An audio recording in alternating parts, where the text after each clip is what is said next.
नमस्कार साथियों, मैं राहुल शर्मा आप सभी लोगों का स्वागत करता हूं आपके अपने परिवार रोजगार विद अंकित पर। दोस्तों सभी को सुबह की राम राम भैया, गुड मॉर्निंग, राधे राधे, जय श्री कृष्णा। आ जाइए भाई, सभी का स्वागत है, सभी का बहुत बहुत स्वागत है। तो जल्दी से सभी लोग क्लास से जुड़ जाइए भाई, सभी का बहुत बहुत स्वागत है। गुड मॉर्निंग, नमस्कार, प्रणाम, जय हिंद। कैसे हैं दोस्तों आप सभी लोग? उम्मीद है बहुत शानदार, बहुत बेहतरीन, बहुत जबरदस्त होंगे। तो जल्दी से सभी लोग क्लास से जुड़ जाइए। हमारा टॉपिक चल रहा है दोस्तों डाइस यानी कि पासा। पार्ट 5 है आज, शायद ये टॉपिक खत्म हो जाएगा और फिर कल से जो है कल या यानी कि सोमवार से आपका नया टॉपिक स्टार्ट होगा। नहीं मिला क्या?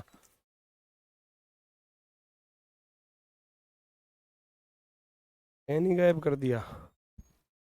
चलो आ जाओ भाई, सभी का स्वागत है। जल्दी से सभी लोग क्लास से जुड़ेंगे भाई, सभी का स्वागत है। गुड मॉर्निंग, गुड मॉर्निंग, नमस्कार, प्रणाम, सभी का स्वागत है। डाइस चल रहा है और आज इसके मैं वर्कशीट के आपको 30 क्वेश्चन दे दूंगा और वो आपके जहां एप्लीकेशन होता है, जहां पीडीएफ्स आपको मिलती हैं आपके बैच के अंदर ही, वहीं पर वो आपको हैंडमेड या एक वर्कशीट का अलग फोल्डर बनवा दूंगा। ठीक है, सबसे ऊपर वर्कशीट का ही फोल्डर आपको मिल जाएगा। ठीक है, जहां रीजनिंग पर आप क्लिक करोगे ना, रीजनिंग वाले फोल्डर पर, तो रीजनिंग वाले में जहां चैप्टर्स होते हैं वहां सबसे ऊपर वर्कशीट का फोल्डर मिल जाएगा। उसमें हर चैप्टर की वर्कशीट आपको मिल जाएगी। ठीक है, तो ढूंढने में आसानी हो जाएगी फिर आपको। ठीक है, चलो तो करते हैं दोस्तों, शुरुआत करते हैं। अब भैया इसी से बोल बजाना पड़ेगा और कैसे करें। ठीक है, चलो तो ये टाइप चल रही थी हमारी। ये क्वेश्चन है कि एक घन की 6 सतह इस प्रकार से रगी हुई है कि लाल के विपरीत काला है और लाल और काले के बीच में हरा है। नीला रंग सफेद सतह की बगल में है और भूरा रंग नीले सतह की बगल में है। नीचे की सतह लाल रंग से है। तो ऊपर के विवरण के आधार पर बताओ कि भूरे रंग के विपरीत कौन सा रंग होगा। ये आपसे पूछा गया है, ये आपसे पूछा गया है दोस्तों। तो इसको कैसे सॉल्व करते हैं, ध्यान से देखना। इसको कैसे सॉल्व करते हैं भैया, ये दिया है हमको कैसा डाइस, ये दिया है हमको ओपन डाइस। तो ओपन डाइस को आप कैसे बनाओगे, कुछ इस तरीके से रख लोगे। ठीक है, एक एक कलर तो ऊपर आ जाएगा, टॉप वाला हिस्सा वो कहीं भी हो सकता है ना। जो कॉलम्स बनाते हैं ना हम, चार चार सतह जो होती हैं, ये होती हैं। अब वो हो सकता है यहाँ भी हो, ऊपर वाला हो सकता है यहाँ भी हो सकता है यहाँ हो सकता है यहाँ हो, और ऐसी एक बॉटम पर होता है। तो हम उसको इस तरीके से बना लेते हैं। इससे हमें पता चल जाता है कि ऊपर और नीचे वाले की कंडीशन इस प्रकार से बनेगी। उसने सबसे पहले ये बोल ही दिया क्वेश्चन में कि नीचे की सतह लाल रंग से रंगी हुई है। नीचे की सतह जो है वो लाल रंग से रंगी गई है। नीचे आप लिख दोगे नीचे कौन सा रंग आ गया जी, लाल आ गया। और फिर उसने ये भी बोला था कि लाल के विपरीत में काला है। तो आपको यहां से ये भी पता चल गया कि लाल के विपरीत में कौन है भैया, काला है, काला। तो ये दो चीज तो बड़ी आसानी से हो जाएंगी, है ना। ये दो चीज तो बड़ी आसानी से हो जाएंगी। फिर कह रहा था लाल और काले के बीच में हरा है। देखो लाल और काले के बीच में हरा कहीं भी हो सकता है, जहां उसका मन हो। हरा यहाँ भी हो सकता है, यहाँ भी, यहाँ भी, यहाँ भी, कहीं पर भी हो सकता है हरा। ठीक है, ठीक है, चलो। लाल और काले के बीच में हरा है। फिर कह रहा है नीला रंग सफेद सतह की बगल में है और भूरा भी नीले की बगल में है। अब देखो सोचो, उसने बोला है नीले सतह की बगल में, मान लो ब्लू यहां पर है। उसने ये बोला कि नीला रंग सफेद के बगल में है और भूरा नीले के बगल में है। नीला किसके बगल में है, सफेद के बगल में, सफेद के में, है ना। और नीले के बगल में कौन है दूसरा, और भूरा है। तो ये बड़ी आसानी से हमको पता चल गया कि कौन किसके बगल में है, कहां पर है, किस तरीके से है। ठीक है, चलो अब मैं बात करता हूं। तो नीले को हम कहीं पर रख लेते हैं। मान लो हमने नीले को यहां पर रख लिया, क्योंकि हमको जो नीले को सफेद के बगल में भी रखना है। उसने ये बोला था ना, नीला सफेद के बगल में और नीला भूरे के बगल में भी है, भूरा यहाँ पर। अब बचा कौन सा, हरा। अब वो कह भी रहा था कि लाल और काले के बीच में हरा है, तो बीच में हरा यहाँ पर आएगा, कहीं कहीं भी आ सकता है वो। तो बस लैंग्वेज है बेटा, बस केवल क्वेश्चन बहुत आसान है। ये केवल लैंग्वेज डराने के लिए लिखी जाती है, क्वेश्चन में तो कुछ है ही नहीं, क्वेश्चन में तो कुछ है ही नहीं।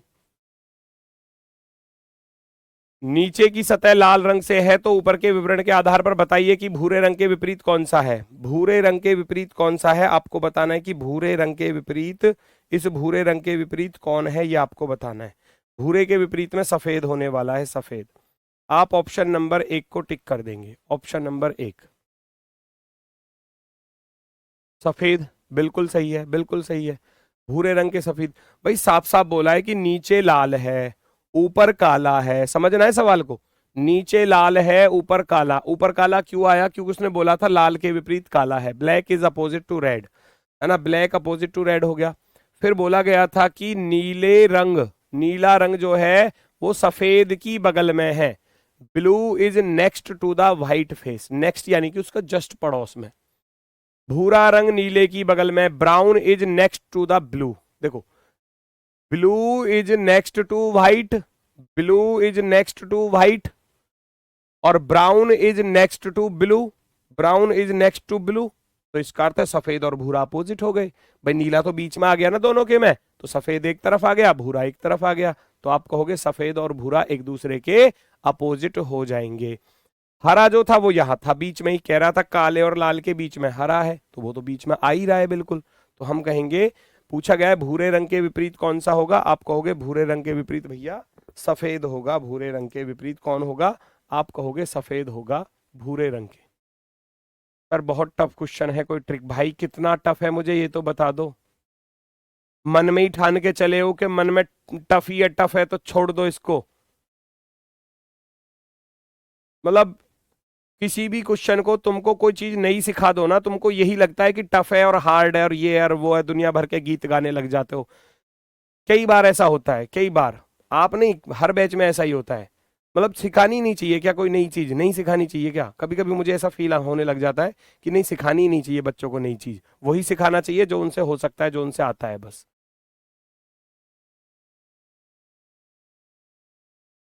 भाई कॉन्सेप्ट बेस्ड चीजें हैं, साफ साफ शब्दों में सब कुछ दिया गया, अब इसमें क्या ही हार्ड है मुझे ये तो बता दो। कुछ कैलकुलेशन करनी पड़ेगी क्या कि भाई होगा ही नहीं है क्या? भैया कैलकुलेशन बहुत टफ है, नहीं होने का है, पता नहीं, समझ में ही नहीं आता। मन में ही हार के बैठे हो, मन के हारे हार है मन के जीते जीत, तुम तो मन से ही हारे पड़े हो भाई, फिर नहीं हो सकता, कुछ भी नहीं हो सकता। मन में ही पहले ही हार के बैठे हो तो क्या ही कर लोगे अब। फलक दो, फलक 6 के विपरीत है, साफ साफ बोला गया है। फलक दो, फलक दो 6 के प्रतिमुख, प्रतिमुख का अर्थ होता है अपोजिट, देखो लिखा हुआ है face 2 is opposite to face 6। फलक 1 5 के प्रतिमुख है। ये लैंग्वेज वाले क्वेश्चन है, लैंग्वेज में आते हैं, यूपीएसआई में आए थे, इसलिए करा रहा हूं, वरना मैं भी छुड़वा देता, कोई दिक्कत नहीं थी, ठीक है ना। तुमको चीज ही वही चाहिए कि बस तुमको आसान आसान सवाल करा दो और छुट्टी हो जाए बस, उसमें खुश रहते हो तुम हमेशा, मैंने देखा है कई बार। फलक दो, 2 6 के विपरीत है, फलक 2 जो है वो 6 के विपरीत है, साफ साफ दिया है। फलक 1 5 के प्रतिमुख है, एक जो है वो 5 के प्रतिमुख है, प्रतिमुख का अर्थ होता है ना, अपोजिट। फलक 3 फलक 1 और 5 के बीच में है, ठीक है। फलक 4 2 के संलग्न है, संलग्न का अर्थ होता है पड़ोस में है, पड़ोस में है, ऐसा वो बोल रहा है। भैया रखो, अब आप खुद सोचो, जब 2 का दुश्मन 6 आ गया, 1 का दुश्मन 5 आ गया, तो बचा क्या? 3 का दुश्मन 4 बचा या नहीं बचा? ये तो बिल्कुल बेसिक चीज हो गई। भाई सवाल में 2 चीजें बोली गई थी कि 2 के विपरीत में 6 है, 1 के विपरीत में 5 है, 2 का अपोजिट 6, 1 का अपोजिट 5, तो बचा क्या? 3 का अपोजिट भैया 4 रह गया, 3 का अपोजिट 4 रह गया, ठीक है। चलो अब वो कह रहा है निम्नलिखित में से कौन सा एक सही है, सही वाला, which one of the following is correct, सही वाला है ना, सही वाला आपसे पूछा गया कि सही वाला स्टेटमेंट कौन सा होगा, पढ़ो जरा। 2 फलक 3 के संलग्न है, 2 3 के पास आ सकता है, आप कहोगे आ सकता है, चांसेस है ना, आप कह सकते हो आ सकता है, ठीक है। फलक 6 2 और 4 के बीच में है, 6 बीच में, कल वाली क्लास में बताया था 6 बीच में तब आएगा जब 2 और 4 की लड़ाई हो रही होगी, मैंने कल बताया था ना। फलक 2 और फलक 4 के बीच में तब आ सकता है जब 2 का दुश्मन 4 होगा, नहीं आ सकता, है ना। 6 तो फलक 2 के बीच में आ ही नहीं सकता क्योंकि 2 और 6 तो वैसे भी दुश्मन थे, तो ये हो गया गलत। फलक 1 5 और 6 के बीच में है, फलक 1 जो है वो 5 और 6 के बीच में नहीं आ सकता क्योंकि 1 और 5 दुश्मन थे, आप खुद सोचो, जब 1 और 5 दुश्मन है तो पास पास तो आ ही नहीं सकते। उपरोक्त में से कोई नहीं वाले को हटा देना, क्योंकि हमारा पहला वाला क्या हो जाता है, सही हो जाता है। Option number first, option number first. बताओ क्वेश्चन में कुछ था, कुछ करना पड़ा आपको? केवल बस उसको पढ़ना है, जो कहा था वो लिख दिया, फिर ऑप्शन चेक करने कौन सा सही है कौन सा गलत है ना। Option number A, option number A एकदम राइट है भैया, एकदम राइट है, बिल्कुल सही जवाब। चलो very good very good. Next next next, अगला क्वेश्चन देखो जरा। एक घन के 6 पृष्ठ अलग अलग रंगों से रंगे हुए हैं। लाल पृष्ठ काले के विपरीत है, हरा पृष्ठ लाल और काले के बीच में है, नीला पृष्ठ सफेद के आसन्न है, और भूरा पृष्ठ नीले के आसन्न है। हरे पृष्ठ के आसन्न 4 रंग कौन कौन से हैं, ये आपको बताना है। बिल्कुल आसान सा क्वेश्चन, बिल्कुल आसान सा।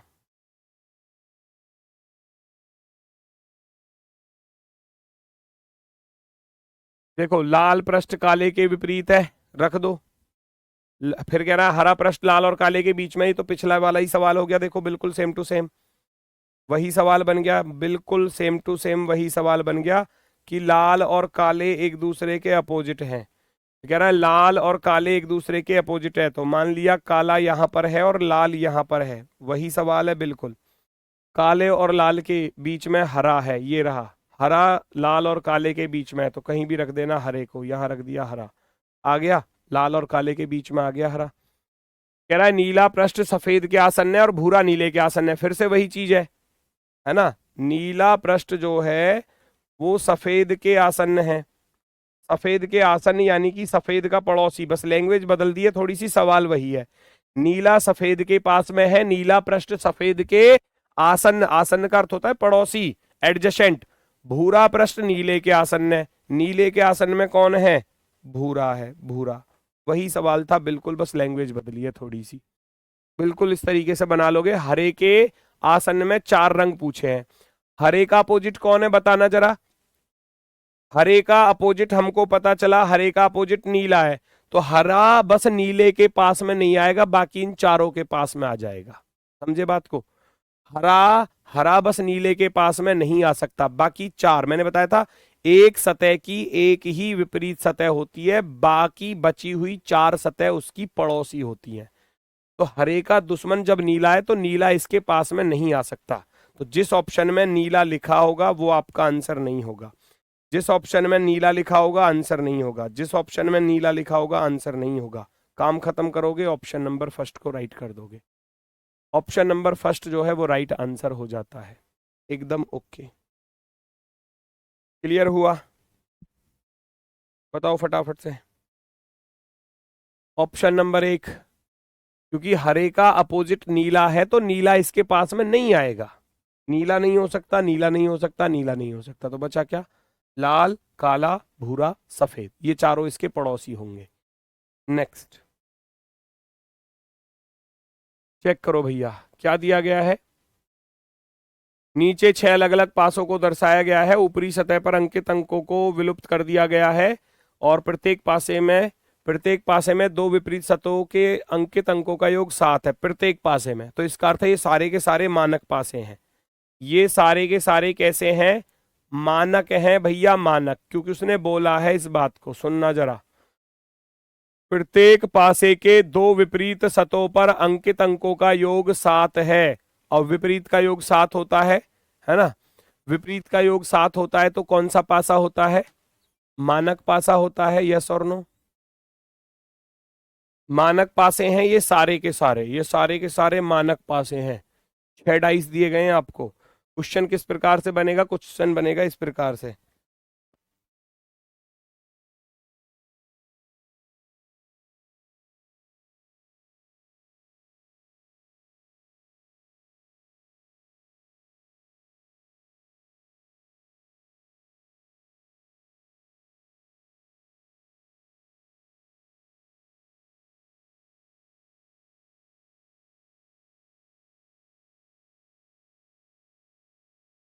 यदि समसंख्यांकित मान वाले पासे के ऊपरी फलक पर सम संख्या है, देखो सवाल को समझो क्या कह रहा है, समसंख्यांकित, if a dice with an even number of values have, has even number on its upper face. Even numbers value का अर्थ समझ रहे हो?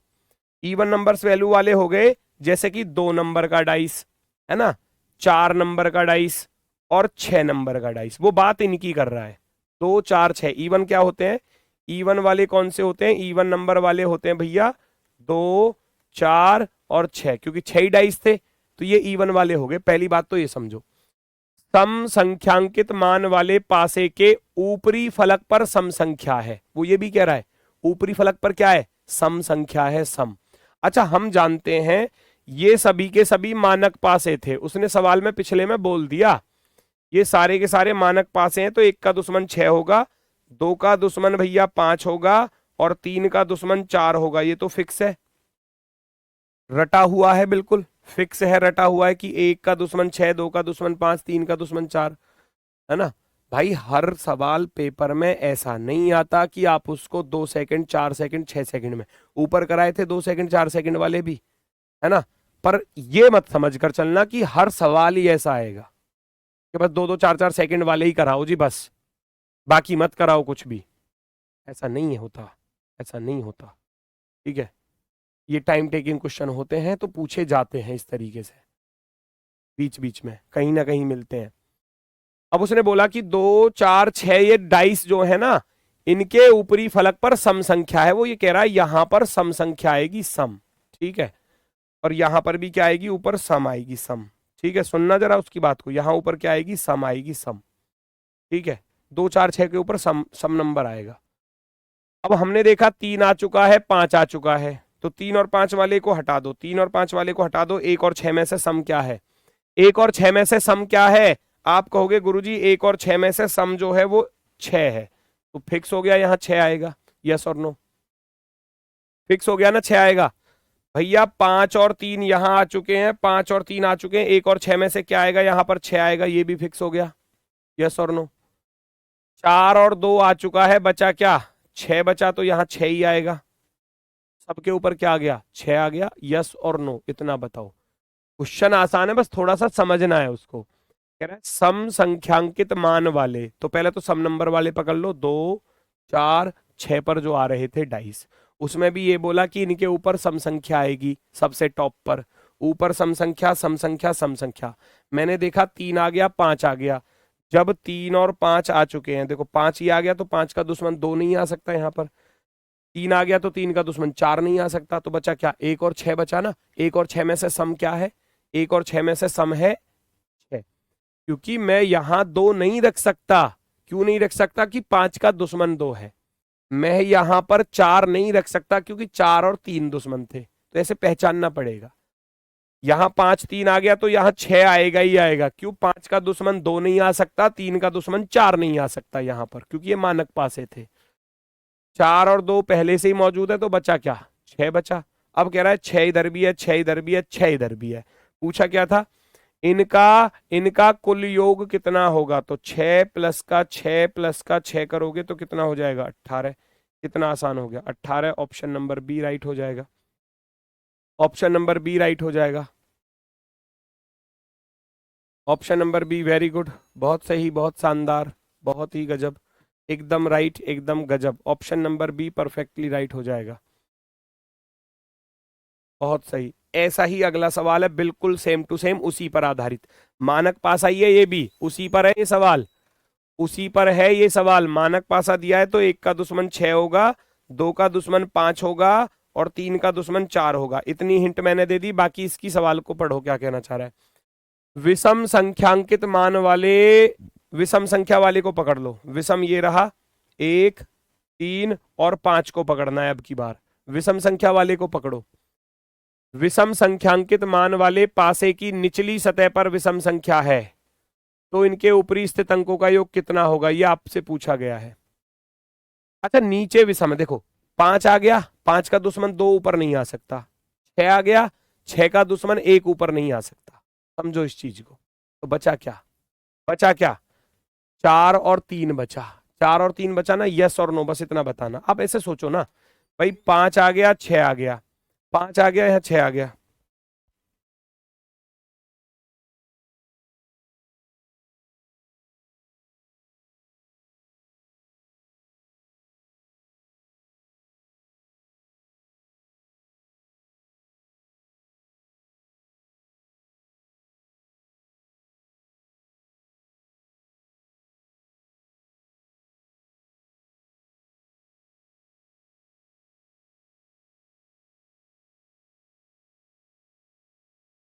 चलो भाई, देखो भाई जरा, 5 और 6, 5 और 6 यहां पर आ रहे हैं, तो 2 क्या यहां आ जाएगा? आप सोचो, 2 यहां नहीं आ सकता, नहीं आ सकता 2।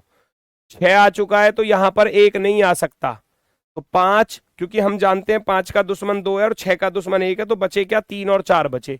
3 और 4 बचे, तो 4 को ऊपर रखना पड़ेगा, क्योंकि उसने बोला था निचली सतह पर विषम संख्या है।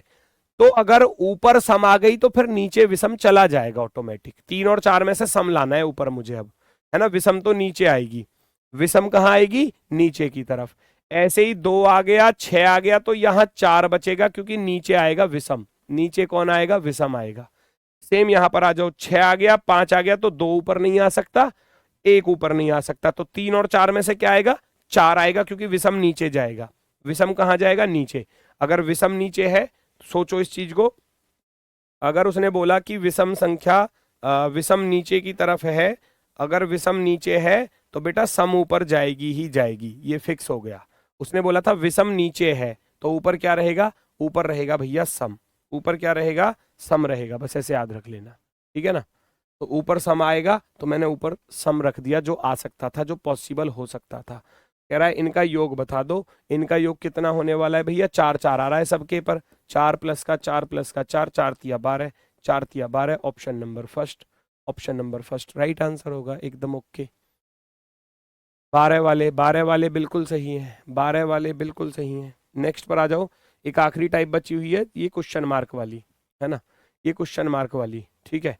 इसको कैसे करते हैं देखो जरा, इससे पहले पहले इसको करो, पहले इसको करते हैं, इससे पहले दूसरे को करेंगे। देखो जरा ये क्या कह रहा है।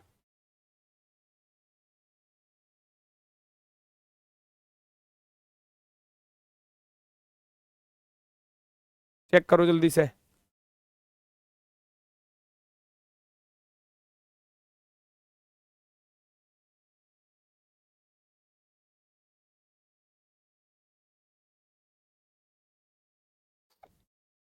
एक ही पासे की 3 अलग अलग स्थितियां दी गई हैं, प्रश्न चिन्ह के स्थान पर क्या आना चाहिए? क्वेश्चन मार्क के स्थान पर क्या आना चाहिए? कल क्लास होगी या नहीं? मंडे टू फ्राइडे होगी क्लास, मंडे टू फ्राइडे, याद रखना। अब आप क्या करोगे? दोनों डाइस को कंपेयर करोगे, अपोजिट निकालोगे। सबसे पहला काम तो ये करोगे आप, 6 कॉमन दिखाई दे रहा है, 6 5 4 ऐसे लिखोगे बेटा, 6 1 2।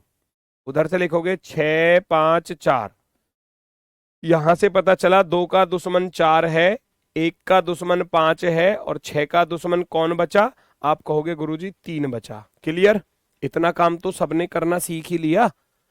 अब सोचो, यहां 3 भी आ गया, 4 भी आ गया, देखो 3 वाला भी आ गया और 4 वाला भी आ गया, तो 1 और 5 में से आएगा जो भी आएगा यहां। भाई 3 वाला 6 नहीं आ सकता, 4 वाला 2 वहां पर नहीं आ सकता, तो अब 1 या 5 में से क्या आएगा?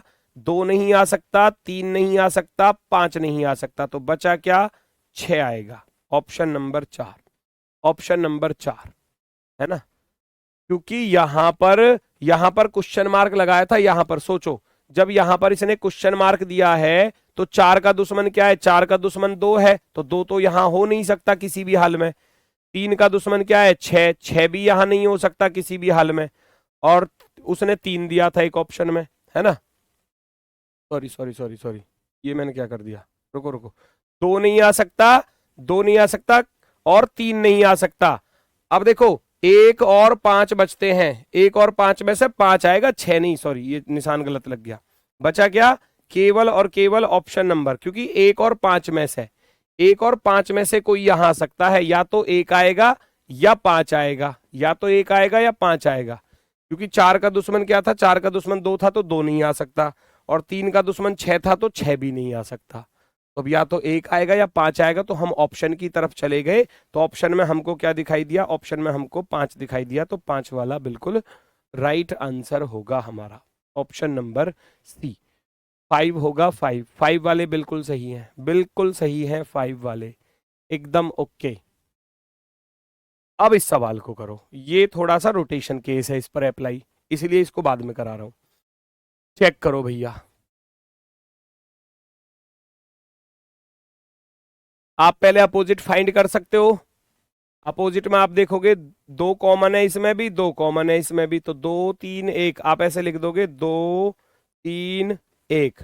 यहां से देखोगे 2 4 6, 2 4 6, पता चल गया कि 1 का दुश्मन 6 है भैया, और 3 का दुश्मन 4 है भैया, और 2 का दुश्मन 5 है भैया। तो ये कैसा डाइस हो गया? मानक पासा हो गया। कैसा पासा हो गया? मानक पासा हो गया, मानक। अब एक बच्चा कह रहा है यदि 1 होता ऑप्शन में तो वो यहां से होगा। वही चीज यहां बताने वाला हूं, सेम है वही चीज। एक बच्चा कह रहा है अगर 1 होता तो क्या करते, 1 भी होता ऑप्शन में, वही बताऊंगा इसमें।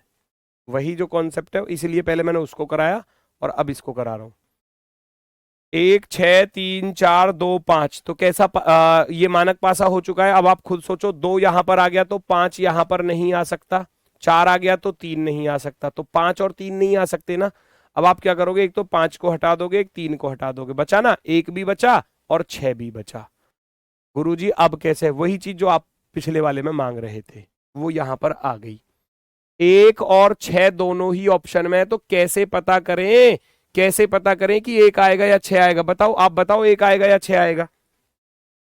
अब आप क्या करोगे, अब डाइस को आप रोटेशन के अकॉर्डिंग देखेंगे। तो मैं क्या करता हूं, डाइस को बना लेता हूं ओपन डाइस के रूप में। 1 2 3 4, एक ऊपर वाली फेस हो जाती है और एक नीचे वाली फेस हो जाती है, ठीक है। अच्छा, मुझे यहां 2 दिखाई दे रहा है ऊपर, तो क्या मैं यहां 2 रख दूं ऊपर? यस और नो, रख दूं? मुझे वहां ऊपर 2 दिखाई दे रहा है। अच्छा सोचो, 2 मुझे यहां भी दिखाई दे रहा है ऊपर, क्योंकि ये इसके साथ मैच कर रही है। अगर नहीं होता तो मैं डाइस को घुमाता, अगर नहीं होता तो डाइस को घुमाता, 2 को ऊपर लाता, हर हाल में, हर हाल में लाता 2 को ऊपर। अब मैंने देखा अगर 2 ऊपर है तो लेफ्ट में 1 है, राइट में 3 है। मैंने ऐसे लिख दिया, लेफ्ट में 1 है और राइट में 3 है। तो ऐसा करने में किसी को कोई दिक्कत? जो यहां था वो यहां उतार दिया, बिल्कुल डिक्टो। अब मुझे अपोजिट तो पता चल ही चुके थे, ये रहे अपोजिट। अपोजिट तो पता थे कि 1 का दुश्मन 6 है तो 1 का दुश्मन 6 आ गया, 3 का दुश्मन 4 है तो 3 का दुश्मन 4 आ जाएगा, 2 का दुश्मन 5 है तो 5 यहाँ गया। ये ओपन डाइस बन चुका है, रोटेशन भी पता चल चुकी है। अब वो कह रहा यदि 2 ऊपर हो तो 4 के राइट साइड में क्या आएगा, 4 के राइट में क्या आएगा, बताओ जल्दी से। अगर 2 ऊपर है तो 4 के राइट में क्या दिखाई दे रहा है आपको? यहां देखो, 4 के राइट में सबको 1 दिखाई दे रहा है या यस और नो? 4 के राइट में क्या दिखाई दे रहा है, यस और नो? फटाफट से बताओ। 4 के राइट में आपको सबको 1 दिखाई दे रहा होगा, तो आप कहेंगे 1 वाला ऑप्शन राइट होगा, 1 वाला ऑप्शन नंबर 1, ऑप्शन नंबर 1। क्योंकि 1 या 6 में से कोई भी आ सकता है, तो उसकी पहचान होगी किस तरीके से? रोटेशन के अकॉर्डिंग। यहां 2 ऊपर था, वहां भी 2 ऊपर था, तो मैंने 2 को ही ऊपर रख लिया। 2 का दुश्मन 5 था, सामने आ जाएगा। फिर 2 के साथ मैंने देखा लेफ्ट साइड में, ये लेफ्ट साइड हो गया, ये लेफ्ट हो गया, ये राइट हो गया, ऐसे तो था। ये टॉप हो गया, टॉप, TOP टॉप, वो टॉप है, ये लेफ्ट है, ये राइट है। तो 2 के लेफ्ट में भैया 1 है, राइट में 3 है। 2 के लेफ्ट में 1, राइट में 3, ऐसे मैंने बिल्कुल वहां से उठाकर यहां रख दिया, रोटेशन को बिल्कुल सेम टू सेम रख दिया। अब 1 का अपोजिट 6 था तो एक कॉलम छोड़कर, 3 का अपोजिट 4 था तो एक कॉलम छोड़कर। पूछा गया था अगर 2 ऊपर है तो 4 के राइट में क्या होगा? अगर 2 ऊपर है, 4 के राइट में क्या आ रहा है? 4 के राइट में 1 आ रहा है, तो यहां पर आप क्या रख दोगे? 1 को रख दोगे। यहां पर आप क्या रख दोगे? 1 को रख दोगे। ऑप्शन नंबर 1, पहला वाला विकल्प राइट, पहला वाला विकल्प राइट है। Very good, very good. देखो जरा अगला क्वेश्चन, ये आसान सा है, हालांकि जिसमें 2 नंबर गायब होते हैं वो थोड़ा और ज्यादा आसान सा हो जाता है। क्यों आसान सा हो जाता है? ध्यान से देखो जरा। इसमें आपको AC कॉमन दिया है, AC कॉमन दिया है, ये दिख रहा है। AC इसमें भी है और A और C इसमें भी है, तो बचा क्या? D। D का अपोजिट क्या हो जाएगा? F हो जाएगा। यहां से पता चल गया कि D का दुश्मन F है। अब अगर D यहां आ गया तो F यहां नहीं आ सकता किसी भी हाल में। F ना तो यहां हो सकता, ना F यहां हो सकता, ये तो फिक्स हो गया ना, क्योंकि D का दुश्मन था F। तो जिन ऑप्शंस में F दिया होगा वो हमारा आंसर कतई भी नहीं हो सकते, किसी भी हाल में हमारे आंसर नहीं हो सकते। हम कहेंगे ऑप्शन नंबर 1। ऑप्शन नंबर 1, क्योंकि हमको मालूम है कि डी का दुश्मन एफ है। जब डी का दुश्मन एफ है तो एफ उसके पास में तो आ ही नहीं सकता ना, बस बात खत्म, ऐसे याद रखना।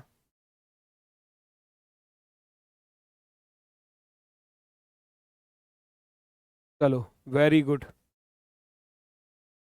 ऑप्शन वन वाले बिल्कुल सही हैं भैया, बिल्कुल सही हैं, बिल्कुल शानदार। अगला करके दिखा दो आप सभी लोग, बिल्कुल सेम पैटर्न पर है,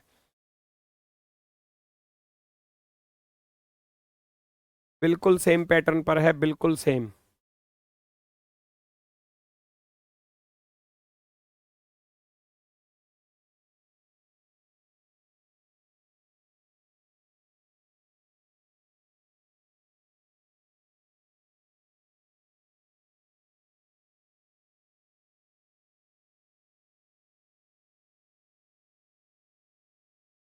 दो तीन, दो तीन। एक का अपोजिट क्या है भैया? 4 है। एक का दुश्मन क्या है? 4 है। बात आई समझ में? दो तीन, दो तीन, तो एक का दुश्मन 4 आ गया, तो इसका अर्थ है यहां ना तो 1 आ सकता ना यहां पर 4 आ सकता। बात क्लियर हुई? यस और नो? तो 1 और 4 यहां पर नहीं आ सकते। जिस ऑप्शन में 1 और 4 लिखे हुए हैं, है ना, उनमें से ये 1 और 4 दोनों एक साथ तो आ नहीं सकते, ये तो हो गया गलत, है ना। 1 और 4 वाला खत्म हो गया भाई। 1 और 4 कौन थे? दुश्मन थे ना। 1 और 4 कौन थे? दुश्मन थे, तो वो दोनों एक साथ नहीं आ सकते। आप बहुत सारे बच्चे यहाँ 3 और 6 आंसर दे रहे हैं, डी वाला 3 और 6। भाई मेरी बात तो सुनो। एक सबसे पहली लाइन ये लिखाई थी डाइस में, डाइस की दो अपोजिट फेस ना तो एक साथ दिखाई देती हैं। अपोजिट कौन था? 1 और 4। तो 1 और 4 एक साथ नहीं आ सकते, ना एक साथ पीछे छिप सकती हैं। अच्छा मुझे बताओ, 1 और 2 आ गया यहां पर, तो इन दोनों में से एक तो चाहिए यहां पर, ठीक है। अब मान लो मैं यहां पर 2 और 3 रख दूं, मान लो मैंने यहां पर 2 रख दिया और यहां पर 3 रख दिया, तो भैया 1 और 4 तो पीछे छिप गए ना। 1 और 4 तो पीछे छिप गए। अगर इस वाले को लेकर चलता हूं तो 1 4 छिप जाएंगे। 1 और 4 क्या हो जाएंगे? छिप गए, है ना। 1 और 4 क्या होगा? 1 और 4 क्या होंगे भैया? 1,4 छिप गए। अगर मैंने इस ऑप्शन को रख दिया तो 2 और 3 को रख दिया, तो 1 और 4 पीछे छिप भी नहीं सकते क्योंकि अपोजिट थे, तो ये ऑप्शन गलत। मैं जैसे ही 3 और 6 को यहां रखता हूं, मान लो मैंने 3 और 6 को रख दिया, मैंने 3 यहां रख दिया, 6 यहां रख दिया, तो 1 और 4 तो फिर से छिप गए, है ना। इस वाले ऑप्शन को लेकर चल रहा हूं तो 1 व 4 छिप गए। ऐसा पॉसिबल हो नहीं सकता, ऐसा पॉसिबल हो नहीं सकता कि डाइस की दो अपोजिट फेस एक साथ पीछे चली जाए, नहीं हो सकता। इन दोनों में से एक तो चाहिए यहां पर, इन दोनों में से एक जरूर होना चाहिए यहां पर, कोई भी हो जाए, या तो एक मिल जाए या 4 मिल जाए। तो हम देख पा रहे हैं ऑप्शन नंबर बी में 1 और 2 दिया है, यानी कि इन दोनों में से एक आ चुका है। आप कहेंगे ऑप्शन नंबर बी राइट है, बाकी सब गलत, बाकी सब गलत, बाकी सब गलत, है ना। 3 और 6 यहां नहीं आ सकते, 2 और 3 यहां पर नहीं आ सकते, बचेगा क्या? 1 और 2। मैंने सबसे पहले अपोजिट निकाला तो मुझे पता चला 1 का दुश्मन 4 है। अब 1 और 4 दोनों एक साथ नहीं आ सकते, 1 और 4 दोनों एक साथ नहीं आ सकते क्योंकि 1 4 का दुश्मन था। पहला ऑप्शन तो इसलिए गलत। 2 और 3 को रखा, जैसे ही 2 और 3 को रखा तो 1 और 4 तो पीछे चले गए, तो वो तो अपोजिट थे। जब वो अपोजिट थे तो वो एक साथ आ नहीं सकते, है ना। जब मैंने यहाँ 2 और 3 को रखा तो 1 और 4 तो पीछे चले गए ना, तो वो पॉसिबल नहीं है। फिर मैंने 3 और 6 को रखा, फिर मैंने 3 और 6 को रखा, तो 1 और 4 तो फिर पीछे चले गए, 1 और 4 तो फिर पीछे चले गए, तो वो भी नहीं आ रहे यहाँ पर। हटाओ इसको, गलत, बाकी सब गलत, बचता है केवल ऑप्शन नंबर बी। बी हमारा राइट आंसर हो जाएगा। ऑप्शन नंबर बी एकदम ओके की रिपोर्ट। नेक्स्ट, बस तो खत्म है। हालांकि ये एक यूपी पुलिस में एक क्यूब वाला क्वेश्चन था, हालांकि ये क्यूब वाले टॉपिक में मैं पढ़ा देता, पर अभी समय बचा हुआ है क्योंकि टॉपिक तो खत्म हो गया है, तो इसको कर लेते हैं, है ना। पहले सवाल को पढ़ो। ये कह रहा है 100 तिल्ली वाले एक माचिस की डिब्बी है। एक माचिस की डिब्बी में जिसमें 100 तिल्लियां हैं। एक मैच बॉक्स है जिसमें 100 क्या है, तिल्लियां हैं, 100। ठीक है। वो कह रहा है पक्षीय लंबाई के रूप में दो माचिस की तीलियों का उपयोग करके माचिस की तीलियों से एक घन बनाया जाता है। तो शुरुआत में मैंने तुमको क्या लिखाया था, है ना, शुरुआत में मैंने क्या लिखाया था कि घन जो होता है उसमें, या क्यूब जो होता है, लूडो की जो गोटी होती है जिस पर 1 से लेकर 6 तक के नंबर लिखे होते हैं, वो क्यूब ही तो होता है एक प्रकार का, है ना। उसमें भैया मैंने लिखाया था आपको सतह, मैंने लिखाया था क्या कि सतह 6 होती हैं। मैंने बताया था कोने, कोने 8 होते हैं। और मैंने बताया था भुजा, भुजा कितनी होती हैं, 12 भुजा होती हैं, 12 भुजा। साइड्स कितनी होती हैं, 12 भुजा होती हैं। और वो 12 भुजा कैसे होती हैं, ये कुछ इस प्रकार से होती हैं। वो 12 भुजा ऐसी होती हैं,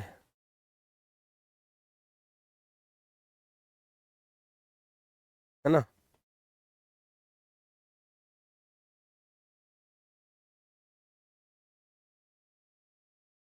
ठीक है।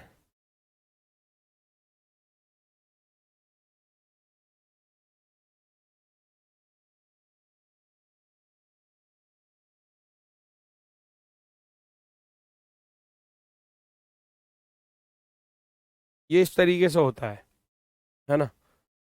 तो आपको इसमें टोटल जो क्यूब है, अगर मैं इसकी बात करूं, आप देखोगे इसमें भुजा कितनी होती है। भुजा आप देखोगे तो पहली भुजा ये रही, दूसरी ये रही, तीसरी, चौथी, 4, ये 5, 6, 7, 8, 9, 10, 11 और 12। ये 12 भुजा होती हैं इसमें, 12 भुजा। वही चीज मैंने यहाँ पर बताई, इसमें भुजा कितनी है भैया, 12 भुजा हैं, 12। अब 12 भुजा हैं तो उसने यही बोला था पक्षीय लंबाई, पक्षीय लंबाई यानी कि हर पक्ष पर जो लंबाई, चौड़ाई, ऊंचाई जो भी कुछ है हर पक्ष पर, है ना, लंबाई के रूप में दो माचिस की तिल्लियों का उपयोग करके माचिस की तिल्लियों से एक घन बनाया जाता है। मतलब दो दो तिल्लियों को रखकर, है ना, दो दो भुजा होती हैं 12। वैसे तो भुजा होती है 12। अब 12 भुजाएं, अगर 12 भुजा पे मैं एक एक तिल्ली रखता तो 12 तिल्लियों की जरूरत पड़ती। लेकिन मुझे रखनी है कितनी, दो दो। तो 12 गुणा 2, 12 दूनी 24 तिल्लियों की जरूरत पड़ी। 24 तिल्लियों की जरूरत पड़ी 100 में से। माचिस में कितनी तिल्लियां थी, 100। 24 यहां खर्च हो गई।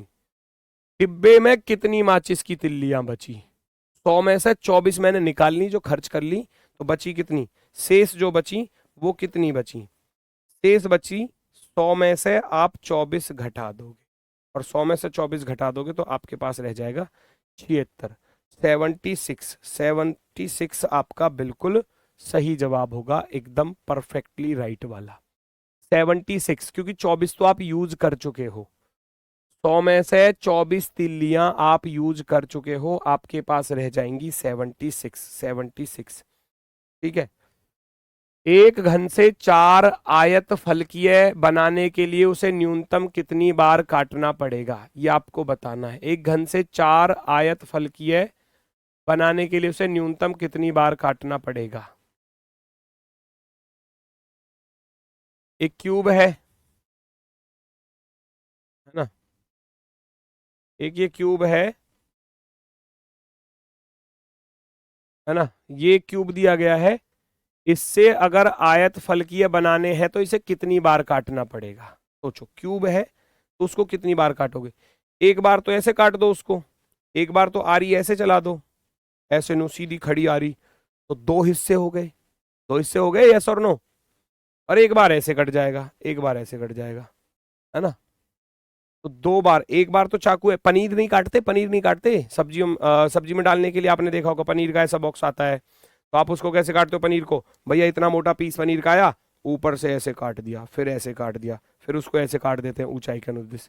लेकिन मुझे यहाँ, मुझे 4 प्राप्त करने हैं।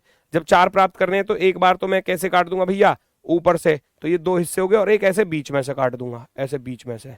जब बीच में से काटूंगा तो ऊपर का हिस्सा नीचे का, और 4 टुकड़े मुझे मिल जाएंगे, 4 आयत टुकड़े हमको मिल जाएंगे। तो हमको इसको केवल 2 बार काटना पड़ेगा।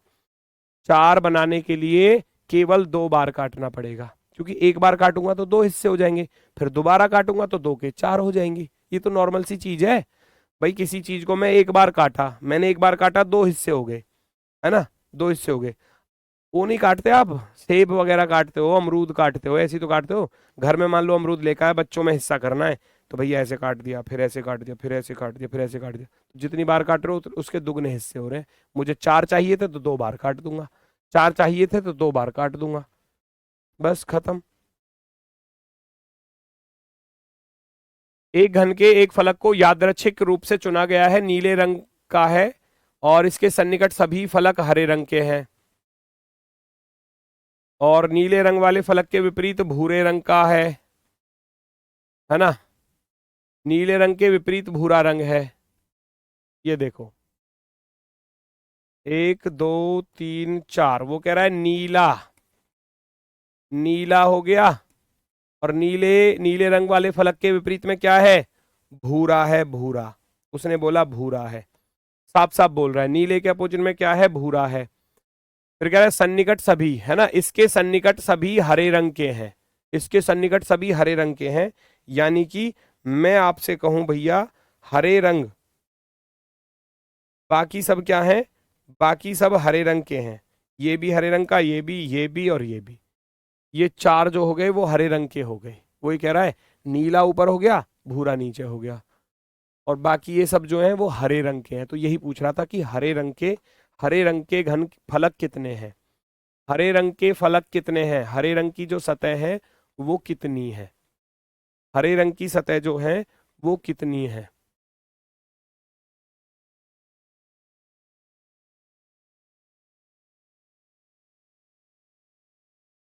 ठीक है, चलो 4 बिल्कुल सही है, 4 ऑप्शन नंबर 1, ऑप्शन नंबर 1 बिल्कुल राइट आंसर है भैया। क्वेश्चन होते हैं दोस्तों बिल्कुल कंप्लीट, टॉपिक भी कंप्लीट हो गया।